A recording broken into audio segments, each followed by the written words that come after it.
Dis soos iets tussen vlugbal, pluimbal en tennis. En al het jy dalk nog nooit van ringtennis gehoor nie, kan jy in ieder geval trots wees op die sterre in groen en goud. Nie net het die Protea span die vorige kampioenskap in 2010 in Duitsland gewen nie, 'n plaaslike vrouespeler beklee ook die nommer 1 posisie in die wêreld. Lies Potgieter is 'n 19-jarige tikkie en ook 'n krangige netbalspeler. In terme van konsentrasie het jy baie meer nodig as netbal, in my geval. In fiksheid, die fiksheid verskil heeltemal van netbal sin. Netbal is dit 'n meer hardloop fiksheid, hierso het jy meer ratsheid nodig. Die Duitsers blyk Suid-Afrika se sterkste kompetisie te wees.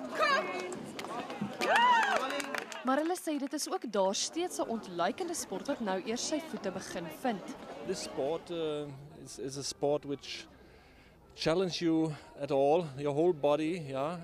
It's comparable to badminton. You have to move fast. Die plaaslike span is Breëbors om gasheer te speel. Ja, dis baie harde werk vir ons met beperkte bronne om so 'n ding aan te bied. Maar ons is baie bly en ons is trots en die mense praat met groot lof van die aanbied van hierdie wêreldkampioenskappe. Die toernooi duur tot Saterdag. Daniella van Heerden, Unies Vereniging.